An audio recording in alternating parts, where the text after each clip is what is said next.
দর্শক, আমি শারমিনারা যুক্ত হয়েছি তেল পাম্প থেকে। আপনারা দেখতে পাচ্ছেন তেল পাম্পের অবস্থা। আমাদের ঝিনাইদহের রেজাউল করিম তেল পাম্পে এই মুহূর্তে আমি শারমিনারা অবস্থান করছি। সর্বশেষ আপডেট আপনাদেরকে জানানোর চেষ্টা করছি। তেলের যে সংকট আপনারা জানেন, সারা বাংলাদেশের নাই, ঝিনাইদহেও একই অবস্থা। আমাদের ম্যানেজার রেজাউল করিম, এই ফিলিং স্টেশনের ম্যানেজার, এখানে নিজে দাঁড়িয়ে থেকে দেখতে পাচ্ছেন মানুষকে ধাক্কা দিয়েও আসলে সরাতে পারছেন না, এবং তেল দেওয়ার পরেও কেন এই অবস্থা আমরা তার কাছে একটু জানতে চাইবো। আসসালামু আলাইকুম, যদি একটু বলতেন। আমরা দেখতে পাচ্ছিলাম যে আপনাকেও এখানে হস্তক্ষেপ করা লাগছে ঢাকাঢেকিতে, তো আপনারা তো তেল দিচ্ছেন। আমরা তেল দিচ্ছি, যা বরাদ্দ পেয়েছি গতকালকে, গাড়ি আসতে আসতে সকাল হয়ে গেছে, সেই গাড়ি তেল আমরা বন্টন করছি। ডিপো যেভাবে আমাদের বরাদ্দ দেয় আমরা সেইভাবে ডিস্ট্রিবিউট করে সবাই যাতে পায় সেই চিন্তা করি। কারো 500 দিচ্ছি, কারো 300 দিচ্ছি, কারো অনেকে আবার দাবি করে যে আমার 1000 দেন। হ্যাঁ, আমরা 9টার থেকে ট্যাগ অফিসার আসছে 9টায়, সে সম্পূর্ণ আমার মালামালের হিসাব নিয়েছে, নিয়ে রিডিং নিয়ে সে যখন অর্ডার করছে 9টার সময় 9টার থেকে দেওয়া শুরু করেছে। এখন যতক্ষণ চলে 3000 লিটার পেট্রোল পাইছি, 3000 লিটার অকটেন পাইছি, যতক্ষণ চলে ততক্ষণ দিয়ে দেবো। আচ্ছা, এই যে 3000 লিটার পেট্রোল অকটেন পেলেন, আগেও তো আপনারা এরকমই পেয়েছেন, এর চেয়ে বেশি পেয়েছেন? আমরা 3000 পাই, যখন 3000 নিয়ে আসছি, 4500 নিয়ে আসলি 2 দিন চলে, 3 দিন চলে, সেই তেলটা এখন 2-3 ঘন্টা 4 ঘন্টা শেষ হয়ে যাচ্ছে। কারণটা কি? এর কারণ এত মোটরসাইকেল আমাদের লাইফে দেখি নাই। এত মোটরসাইকেল, সমস্ত যে পাম্পে যাবেন এত মোটরসাইকেল, কোথা থেকে আসছে কি হচ্ছে, এই সাইকেলই আবার আরেক পাম্পে যাই দাঁড়াবে, এই সাইকেলই ওই পাম্পে টেনে আমার এখানে এসে দাঁড়াবে। এই হচ্ছে প্রবণতা। মানুষ অকল্পনীয় একটা ব্যাপার, মানে জিনের প্রভাব পড়লো নাকি তেলের? ওইরকমই একটা মনে আছে, তেলের জিনের প্রভাব পড়ার মতোই, কারণ আমরা জীবনে এরকম দেখি নাই। এখন যে ইমার্জেন্সি একটা গাড়ি আসছে, সেই গাড়িটাকে তেল দেবো, মোটরসাইকেলের ঠেলায়, পুলিশের গাড়ি ইমার্জেন্সি অ্যাক্সিডেন্ট হয়েছে সেখানে যাবে, সে গাড়িটা তেল দেওয়ার মতো সুযোগ হচ্ছে না, শুধু মোটরসাইকেলের ঠেলায়। কোথা থেকে আসলে এত মোটরসাইকেল? চিনিও না এসব লোকের, কোনোদিন আমাদের কাছে নেয় এরকম দেখি না। আমরা শুনছিলাম যে তেল দেওয়ার ক্ষেত্রে আপনারা কোনো কার্ডের ব্যবস্থা করছেন কিনা? ডিসি স্যার আমাদের মিটিংয়ে ডেকে বলেছিল ফুয়েল কার্ড দেবো, উনি এখনো দেয় নাই। ফুয়েল কার্ডটা দিলে আমাদের জন্য সুবিধা হয়, যে সবাই তাহলে আমরা সেইভাবে বন্টন করতে পারি। ডিপো থেকে আপনাদের কি বলা হচ্ছে? ডিপোয় কি আসলে তেলের সংকট? আসলে কি তেলের সংকট? ডিপোয় আমার 13,500-এর গাড়ি আমাকে তেল দিল 10,000, 10,500, 3000 লিটার তেল কম দিয়েছে। প্রত্যেক টিপে আমার 3000 লিটার করে কম দেয়। কেন দিচ্ছে? ডিপো থেকে এই সমস্যা কেন? নিশ্চয়ই ডিপোয় কম আছে তেল, তা নাহলে। হ্যাঁ, আসলে কি ডিপোয় তেল কম আছে, না এটা কোনো কৃত্রিম সংকট বলা হচ্ছে? ও যদি আমাকে 13,500-এর পেমেন্ট নিয়ে যাচ্ছি, ডিপো যদি আমাকে 13,500 লিটার তেল দেয়, তাহলে আমি 13,500 আনবো। এখন ডিপো বলছে না, তোমার বরাদ্দ। আগে তো বরাদ্দ ছিল না, আমার ইচ্ছা মতো আনবো। এখন ডিপো বলছে তোমার এই বরাদ্দ। তাহলে সমস্যা ডিপো থেকেই হচ্ছে। সব জায়গায় এরকম বরাদ্দ, সবাই ক্ষেত্রে বরাদ্দ যা দিচ্ছে তাই নিয়ে আসছে। আপনার নাম কি? আমার নাম মোহাম্মদ হাসানুল ফারুক, আপনি রেজাউল করিম ম্যানেজার।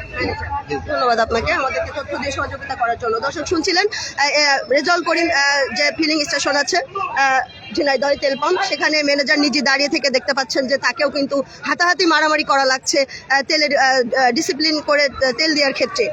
আমাদেরকে যেমন তথ্য দিয়ে জানাচ্ছিলেন সকাল থেকেই তেল দেওয়া হচ্ছে।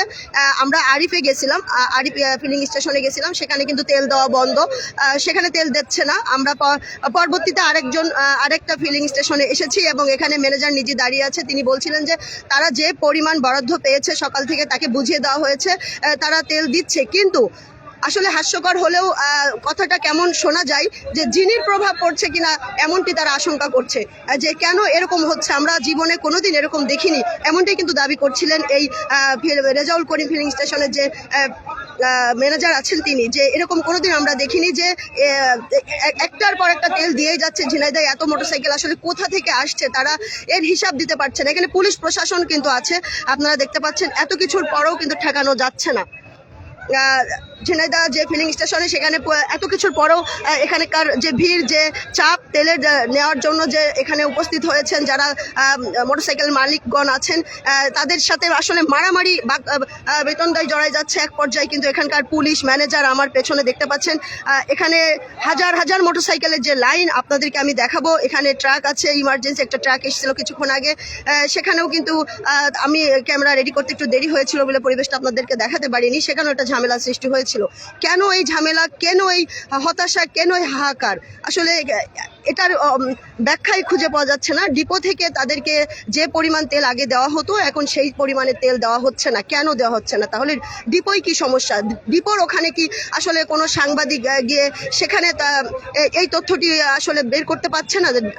ডিপোতে কেন এরকম তেলের সংকট হচ্ছে, এতদিন হয়নি এখন কেন হচ্ছে, কি তার কারণ? এই কারণটা কি বের করা যাচ্ছে না ডিপোতে গিয়ে, যেখান থেকে তেল দেওয়া হয় সেইখান থেকে যদি আমরা তো সঠিক তথ্যটি বের করতে পারি তাহলে কিন্তু আমরা জানতে পারবে, আমাদের জনগণ জানতে পারবে যে কেন এরকম সংকট হচ্ছে।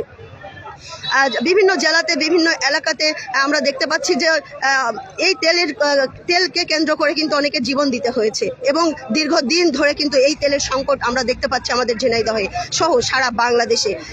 এর সমাধান কোথায়? আমরা মন্ত্রী যিনি আছেন, জ্বালানি মন্ত্রী, তিনি বলেছেন তেলের কোনো সংকট নাই, তার কাছে জানাতে। তো আমার এই নিউজের মধ্য দিয়ে আমি দেখাচ্ছি যে তেলের কত সংকট, তেল পাচ্ছে না ঝিনাইদহের মানুষ। আসলে আপনারা কি এই নিউজগুলো চোখে পড়ে না বা দেখেন না? সেটাই আসলে বোধগম্য হয় না আমাদের। আমরা তুলে ধরছি, গণমাধ্যম কর্মী আমরা যারা আছি আমাদের বিভিন্ন জেলাতে এলাকাতে যে সমস্যা হচ্ছে সে এলাকা থেকে কিন্তু আমরা আমাদের জায়গা থেকে তুলে ধরছি, কিন্তু ডিপো থেকে কেন তেল দেওয়া হচ্ছে না সে বিষয়ে আসলে আমাদের তদারকি করা উচিত। ওইখানকার যারা সাংবাদিক আছেন, ভাইরা আছেন, বড় বড় স্যাটেলাইট টেলিভিশনের আছেন, তারা ওইখানে ডিপোতে গিয়ে আসলে সঠিক তথ্যটি তুলে ধরা আমাদের উচিত বলে আমরা মনে হচ্ছে আমার। এবং এখানে ম্যানেজার সাহেব যেমনটি বলছিলেন যে তার জীবন দশায় তিনি এরকম দেখিনি, তেল নিয়ে যাচ্ছে আবার আসছে, কিন্তু শেষ হচ্ছে না। আগে যেখানে 2 দিন চলতো যে পরিমাণ তেল আসছে, এখন সেখানে 2 ঘন্টা তেল তারা দিয়ে কুল পাচ্ছে না। এর কারণ কি? আপনারা দেখতে পাচ্ছেন পুলিশ প্রশাসন মোতায়েন করা হয়েছে রেজাউল করিম ফিলিং স্টেশনে, তারা তাদের দায়িত্ব পালন করছে, তারপরেও কিন্তু পরিবেশ শান্ত করতে পারছে না। এখানে ম্যানেজার সহ যে ফিলিং স্টেশনের যে দায়িত্বরত কর্মচারীরা আছে তারা এখানে আছে, সাধারণ জনগণ সহযোগিতা করছে, তারপরেও যেন কিছুতেই বিশৃঙ্খলা সৃষ্টি হচ্ছে না। আমি শুরু থেকে আপনাদের মাঝে তুলে ধরছি ঝিনাইদহ ফিলিং স্টেশনগুলোই। কিছুদিন আগে আপনারা জানেন তাজ ফিলিং স্টেশনে একজন মারা পর্যন্ত গেছে এই তেলকে কেন্দ্র করে। এরপরে অনেক জায়গায় আমরা শুনতে পেয়েছি বা সারা বাংলাদেশে 2-3 জন মারা গেছে এই তেলকে কেন্দ্র করে। আমরা 2 দিন আগে দেখেছি যে ট্রাক ড্রাইভার আধা ঘন্টা ধরে দাঁড়িয়ে তেল না পেয়ে তিনি কিন্তু তার ক্ষোভ, রাগ ম্যানেজারের উপর, তেল পাম্পের ম্যানেজারের উপর, গার উপর দিয়ে চলে গেছে এবং তিনিও মারা গেছেন। আসলে শেষ কোথায়? এর সমাধান কোথায়? কেন হচ্ছে? এগুলো খতিয়ে দেখা উচিত। যারা বড় বড় দায়িত্বরত আছেন, দায়িত্বে আছেন, কর্মকর্তা আছেন, আসলে কেন হচ্ছে, এর সমাধান কোথায় আমরা আসলে সকলেই জানতে চাই, সাধারণ জনগণ জানতে চাই। আমি রেজাউল ফিলিং স্টেশন থেকে আপনাদের মাঝে সর্বশেষ দেখানোর চেষ্টা করছি। এখানে দেখতে পাচ্ছেন আমরা কাছে যাব এবং আপনাদের দীর্ঘ যে লাইন এবং সর্বশেষ যে পরিস্থিতি সেটা দেখানোর চেষ্টা করব। এখানে তেল ছাড়া আসলেই কিন্তু অচল সকলেই। এখানে আমরা একজন বোনকে দেখতে পাচ্ছি, পুরুষের পাশাপাশি তিনিও কিন্তু এখানে তেল নিতে এসেছেন। আমরা চেষ্টা করব তার সাথে কথা বলার জন্য, তিনি কি করেন এবং তিনি কোথায় যাবেন। আপা, আপনি কোথায় যাবেন? এই গাড়ি নিয়ে এখন কোথায় যাবেন? আমি এখন অফিসে যাব। অফিসে দেরি হয়ে যাচ্ছে তো না? তেল নিতে গিয়ে সমস্যা হচ্ছে? না, ভাইরা আছে, অনেক সুন্দরভাবে মেয়েগুলো সহযোগিতা করছে। দর্শক শুনছিলেন যে আসলে আমরা আজ 2 দিন ধরেই কিন্তু জানতে পারছি যে এই তেলের জন্য অনেকে আমার কাছে অভিযোগ করছেন, বলছেন, কিন্তু আমার তো আসলে আমার জায়গা থেকে কিছু করার নেই। অনেকেই বলছেন যে তাদের যে দাবি, যারা ব্যাংক কর্মকর্তা আছেন এবং যারা অফিস করছেন তাদেরকে কিন্তু আগে তেল দেওয়ার জন্য তারা দাবি জানিয়েছেন, অনুরোধ করেছেন, কারণ তারা অফিস ঠিকমতো করতে পারছেন না। এখানে আপনাদেরকে দেখাই, দেখতে পাচ্ছেন যে এই হচ্ছে রেজাউল করিম ফিলিং স্টেশনের বর্তমান অবস্থা। তুলে ধরছি আমি, শারমিনারা সাথে আছি। দেখতে পাচ্ছেন পুলিশ প্রশাসন কিন্তু ঠেকাতে পারছে না এদেরকে। আমরা আপনাদেরকে আসলে চারিদিকে এত আটকানো হয়েছে, এত কড়া ব্যবস্থা নেওয়া হয়েছে, তারপরেও আটকানো যাচ্ছে না। দেখতে পাচ্ছেন আমি রাস্তায় যাব, রাস্তার ওই সাইডটায় যে দীর্ঘ লাইন সেগুলো আপনাদের মাঝে তুলে ধরার চেষ্টা করব। এখানে দড়ি দিয়ে আসলে চারিদিক ঘিরে ফেলা হয়েছে, যে কারণে বাইরে যাওয়াটাও মুশকিল। তারপরেও চেষ্টা করছি। রেজাউল ফিলিং স্টেশনে আপনারা দেখতে পাচ্ছেন আজ সকালের যে সর্বশেষ ঝিনাইদহের আপডেট, সেই আপডেট নিয়ে আমি শারমিনারা আপনাদের সাথে যুক্ত আছি এবং দেখানোর চেষ্টা করছি। আমরা আরিফ ফিলিং স্টেশনে গিয়েছিলাম, সেখানে তেল দেওয়া বন্ধ। কেন তেল দেওয়া বন্ধ এর কোনো ব্যাখ্যা নাই। আমি নিজে তেল নিতে গেছি, বলো যে তেল নাই। তাহলে আমরা যারা গণমাধ্যম কর্মী আছি আমরা বিভিন্ন দূর দূরান্তে যাই নিউজ সংগ্রহের জন্য, অফিসে যারা যাই তাদের আসলে বিশাল ক্ষতি হয়ে যাচ্ছে, ব্যাঘাত ঘটছে, তথ্য নিতে আমাদেরও সমস্যা হচ্ছে। আমরা বিভিন্ন জায়গায় যেতে পারছি না, দূরে যেতে পারছি না, সঠিক সময় তেল পাচ্ছি না। যারা অফিস আদালত করছে তারাও কিন্তু তেল পাচ্ছে না, অভিযোগ করছেন। এর শেষ কোথায় আসলে বাংলাদেশ, নতুন বাংলাদেশে কেন এই হাহাকার? সকলের মনে একই প্রশ্ন। এখানে দেখতে পাচ্ছেন যে ভাইরা দাঁড়িয়ে আছে, আমরা একটু কথা বলবো ভাইদের সাথে যে কতক্ষণ দাঁড়িয়ে আছে এবং কোথায় যাবে এবং তার চাহিদা মতো তেল পাচ্ছে কিনা। ভাই যদি একটু বলতেন আপনার কিছু বলার আছে কিনা। কোথা থেকে এসেছেন? ঝিনাইদহ বাড়ি? আচ্ছা, তেল পাম্পের ম্যানেজার বলছে যে যারা তেল নিতে আসছে অনেকেই নাকি ঝিনাইদহর বাসিন্দা না, তাদেরকে জীবনে দেখেও নি, এরকম ঘটনা আসলে হচ্ছে কিনা? আমরা চাকরিজীবী হিসাবে আছি, আমার বাড়ি জালকাঠিতে, এখানে আমি 2-2.5 বছর এর আগে কি এসেছেন এখানে তেল নিতে? না, আমি গত 15 দিনে তেল নিতে আসি নাই, কারণ 15 দিন গাড়ি চালাই নেই, আচ্ছা, গাড়ি বন্ধ ছিল। বন্ধ ছিল। তাহলে অফিস করছেন কিভাবে? রিক্সায় করতাম, তাতে খরচ হচ্ছে বেশি, 500 টাকা করে খরচ হচ্ছে, আর আমার একদিনে 200 টাকার তেল হইলে হয়। আপনারা সঠিক সময় তেল পাচ্ছেন না, এখানে অনেকটা সময় চলে যাচ্ছে। 5-6 ঘন্টা দাঁড়িয়ে নিচ্ছে। তাহলে সমাধান কোথায় বলে মনে করছেন? আপনারা কি মনে করেন কেন হচ্ছে এরকম? সমাধান সরকার তো বলতেছে তেল আছে, সব পাম্প যদি একসাথে তেল দিত, কিছু কালোবাজারি মনে হয় হচ্ছে, ওইটা যদি বন্ধ হয়। ডিপো থেকে নাকি কম দিচ্ছে তেল। তা তো আমি এখন পর্যন্ত নিই নাই, তা আমি পরিবার বলতে কি পারছি। বলার আছে সরকারকে, কি বলতে চান আপনারা? এটা সংকট যেহেতু কিছু আছে, এর সুষ্ঠু ব্যবস্থাপনা করলে মনে হয় আমাদের জন্য ভালো হবে। দর্শক শুনছিলেন এই ভাই 15 দিন তেলের অভাবে কিন্তু তিনি অফিসে মোটরসাইকেলে যাতায়াত করেন না, রিক্সাতে যাতায়াত করেন, যে কারণে তার 500 টাকা করে বেশি লাগে। আর মোটরসাইকেলে গেলে 200 টাকায় তার হয়ে যায়, এমনটি বলছিলেন। যারা নিম্ন আয়ের চাকরি করেন, যারা একদম পরিসরে বেতন পান, স্বল্প পরিসরে বাঁধা একটা বেতন, সেই বেতনে সংসার চালানো আসলেই কিন্তু কষ্টকর। যদি এরকম তাদের মোটরসাইকেল বন্ধ হয়ে যায়, তারা রিক্সায় যাতায়াত করে, তাদের জন্য খুবই কষ্টকর, এমনটি কিন্তু আমরা শুনছিলাম। আমরা একটু রাস্তার দিকে যাব, আপনাদেরকে দেখানোর চেষ্টা করছি যে রেজাউল করিম যে ফিলিং স্টেশন আছে, সেই রেজাউল করিম ফিলিং স্টেশনের সর্বশেষ আপডেট।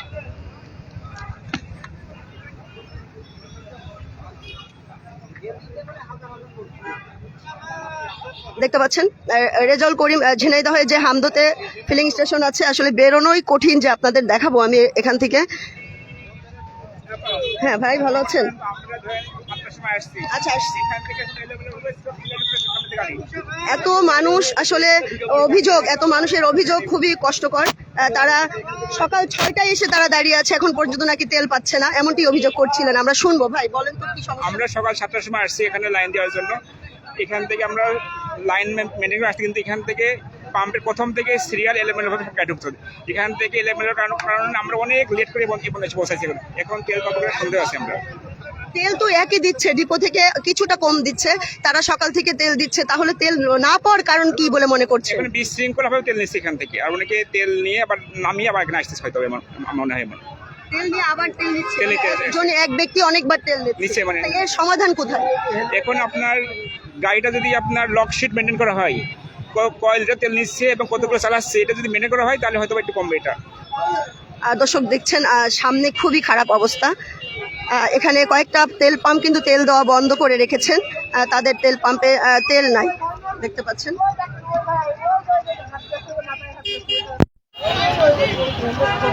হ্যাঁ বলেন, তা বলেন, অত ছিল নাকি? আমরা ওই জায়গায়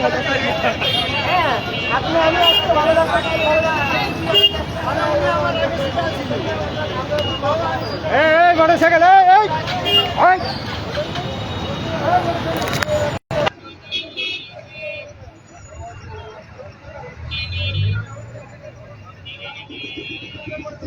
দর্শক, তেলের যে সংকট সারা বাংলাদেশের নাই, ঝিনাইদহে চলছে দীর্ঘদিন ধরে, দীর্ঘ সময় ধরে এই সংকট কাটছে না কিছুতেই যেন। এখানে পুলিশ প্রশাসন মোতায়েন করা হয়েছে, আপনাদেরকে যদি দেখাই, তারপরেও কিন্তু পরিবেশ শান্ত করতে পারছে না, আমরা দেখতে পাচ্ছি। আমরা কথা বলবো এখানে যারা দায়িত্বরত পুলিশ অফিসার আছে তাদের সাথে, যে তারা আসলে পরিস্থিতি সামাল দিতে পারছে কিনা। এখানে আমি দেখতে পাচ্ছি যে একটু বিশৃঙ্খলা হচ্ছে।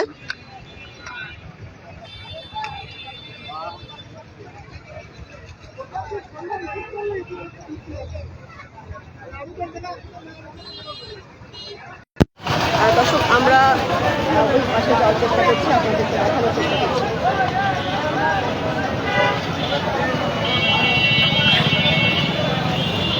ওই শালা ঠেলে নিয়ে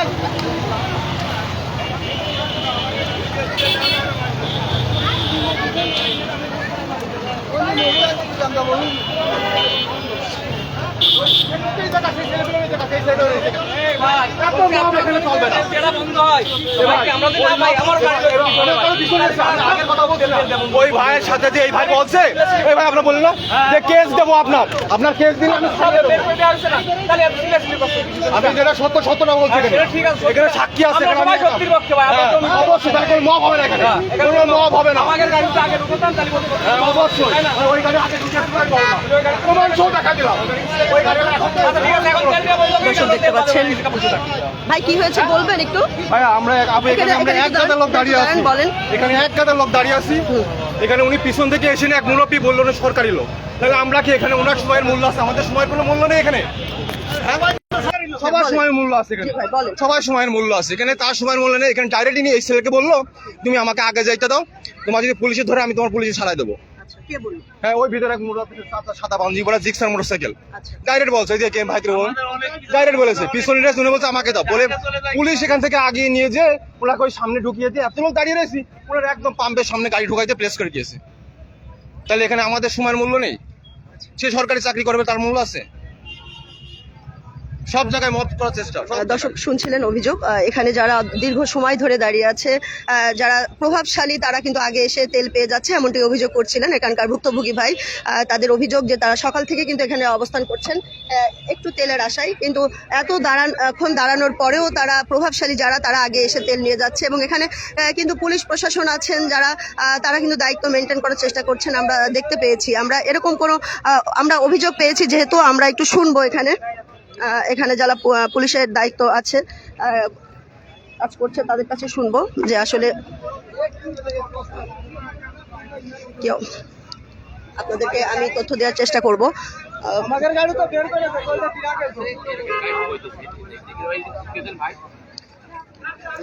রেজাউল ফিলিং স্টেশনে যে ঝামেলা হচ্ছে এখানে বিশৃঙ্খলা সৃষ্টি হচ্ছে ক্ষণে ক্ষণে কিন্তু বিশৃঙ্খলা সৃষ্টি হচ্ছে রেজাউল ফিলিং স্টেশনে অভিযোগ আসছে আমরা আসলে আপনাদেরকে দেখানোর চেষ্টা করব পুলিশ প্রশাসন এখানে দায়িত্ব পালন করছে তারপরও কেন এখানে বিশৃঙ্খলা সৃষ্টি হচ্ছে সেটি আপনাদের মাঝে তুলে ধরার চেষ্টা করছি আমি সাথে শারমিনারা আছি আপনাদের আমরা একটু শৃঙ্খলা থাকার জন্য কিন্তু সেই শৃঙ্খলা না করে যে আপনার শৃঙ্খলা বাদে এই তেলগুলো নিচ্ছে এরা আচ্ছা মেহেদী ভাই আমি একটু জানতে চাচ্ছিলাম যে বিশৃঙ্খলা হচ্ছে সবাই অভিযোগ করছে এই ব্যাপারে আপনাদের আসলে কি মতামত আপনারা কি বলতে চান আপনারা তো দায়িত্ব পালন করছেন তারপরেও কেন এমন বিশৃঙ্খলা হচ্ছে আমরা চেষ্টা করতেছি আমরা চেষ্টা করছি কেউ সিরিয়াল ব্রেক না করে আমরা সর্বোচ্চ চেষ্টা করতেছি যাতে ডিসিপ্লিন অনুযায়ী তেল নিতে পারে আমরা চেষ্টা করতেছি দর্শক দেখতে পাচ্ছেন আমরা পুলিশ কর্মকর্তার সাথে কথা বলছিলাম তাদেরকে আমরা জানার চেষ্টা করছি যে তারা থাকা পরেও কেন বিশৃঙ্খলা সৃষ্টি হচ্ছে এবং এখানে যারা ভুক্তভোগী আছে যারা তেল নিতে এসেছে ঘন্টার পর ঘন্টা সেই সকাল থেকে তারা তাদের আগে কেন লোক চলে যাচ্ছে এবং তারা এখানে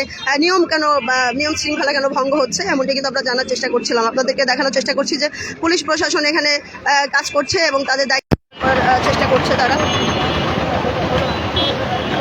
তারপরও এখানে বিশৃঙ্খলা হচ্ছে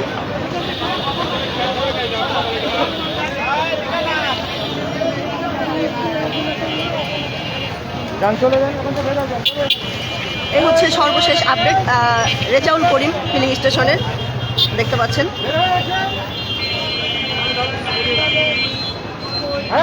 তাড়াতাড়ি করেন ভাই তাড়াতাড়ি করেন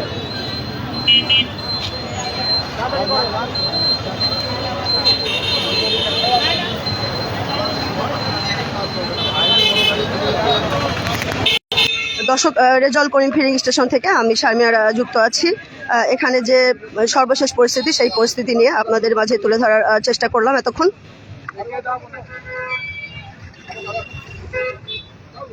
দেখতে পাচ্ছেন ঝিনাইদহ হামদর রেজাউল করিম যে ফিলিং স্টেশন সেই ফিলিং স্টেশনের সর্বশেষ পরিস্থিতি এখানে রাস্তায় জ্যাম হয়ে যাচ্ছে পাশাপাশি এখানে যারা সকাল ভোর থেকেই কিন্তু তেল নেওয়ার জন্য অপেক্ষা করছেন অনেক সময় তারা অভিযোগ করছেন যে যারা প্রভাবশালী তারা আগে তেল পাচ্ছেন এবং তারা দীর্ঘ সময় ধরে এখানে অপেক্ষা করছেন তারা সঠিক টাইমে অফিসে যেতে পারছেন না তাদের যে সমস্যা হচ্ছে সে সমস্যা আসলেই বলার মতো না তারা যে দুঃখ প্রকাশ করছিলেন ক্ষোভ ভেঙে পড়ছেন ক্ষোভে এখানে যারা আছেন উপস্থিত আপনারা দেখতে পাচ্ছেন হাজার হাজার হাজার মোটরসাইকেল এখানে সকাল থেকে কিন্তু অবস্থান করছেন। পাশেই কিন্তু অল্প একটু দূরেই 10-12 হাত দূরেই কিন্তু আরেকটি ফিলিং স্টেশন আছে আরিফ, সেখানে তেল দেওয়া বন্ধ আছে এই মুহূর্তে। আমরা সেখানে গিয়েছিলাম, সেখানে কেন তেল দেওয়া বন্ধ তারা আমাদেরকে জানালো যে আরিফ ফিলিং স্টেশনে তেল নাই, সকাল থেকেই তেল নাই এবং কখন তেল আসবে তারা জানে না। আমরা রেজাল্ট করিম ফিলিং স্টেশনে এসেছি, এখানকার সর্বশেষ আপনাদের দেখানোর চেষ্টা করছি যে এখানে মানে মিনিটে মিনিটে কিন্তু এখানে হাতাহাতি হচ্ছে এবং এখানে ঝগড়া হচ্ছে, একজন আরেকজনের সাথে তর্ক হচ্ছে। আমরা দেখতে পাচ্ছি যে নিয়ম মানছে না অনেকেই, নিজের ক্ষমতা দেখিয়ে আগে চলে যাচ্ছে, তেল নিচ্ছে। এবং এখানে যারা ভুক্তভোগী আছে তারা বলছিলেন যে তাদের যে মোটরসাইকেল প্রায় অচল, তারা মোটরসাইকেল ফেলে রেখেছিল 10-15 দিন অনেক কোম্পানিতে চাকরি করে যারা, কিন্তু তাদের যে বেতন সেই বেতনে তাদের সংসার চলছে না, সেখান থেকে তাদের এক্সট্রা খরচ হচ্ছে টাকা রিক্সায় যদি চলাচল করা হয়। সে কারণে আসলে তেলের এই সমস্যা কবে যাবে সেটি আসলেই জানা নাই। প্রতিনিয়তই যে তেলের সমস্যা আমরা ঝিনাইদহে দেখতে পাচ্ছি, প্রতিদিনই তেলের সমস্যা হচ্ছে দীর্ঘ সময় ধরে, এর কোনো সমাধান হচ্ছে না কেন। আমাদের ঝিনাইদহ জেলা প্রশাসক আব্দুল আল মাসুদ তিনি কিন্তু সকল তেল পাম্প আলাদের ডেকে মিটিং করেছেন এবং একটি সমাধানে আসার চেষ্টা করেছেন। আশা করি খুব দ্রুতই আমরা এই সমাধানে পৌঁছাবো এবং এই যে আমাদের যন্ত্রণা কষ্ট, এই তেল নিয়ে যে আমরা ভোগান্তির শিকার হচ্ছি, কবে নাগাদ এই তেল নিয়ে এই ভোগান্তির শিকার আমরা শেষ হবে, এই তেলের সংকট কবে শেষ হবে। আসলেই বাংলাদেশের মানুষ খুবই কষ্ট পাচ্ছে এবং ক্ষিপ্ত হচ্ছে তারা, ক্ষুব্ধ জনতা এখানে রাস্তায় দেখতে পাচ্ছেন। মোটরসাইকেলাররা কিন্তু খুবই ক্ষুব্ধ এবং তেল না পাওয়ার কারণে তারা যে দুঃখ প্রকাশ করছেন, তাদের যে ক্ষতি হচ্ছে তেমনটি তারা তুলে ধরছিলেন। আমি শারমিন আরা ঝিনাইদহ থেকে সর্বশেষ আপডেট নিয়ে আপনাদের সাথে রেজাল্ট করিম ফিলিং স্টেশন থেকে ছিলাম। সবাই ভালো থাকবেন, সুস্থ থাকবেন, ধন্যবাদ, আসসালামু আলাইকুম।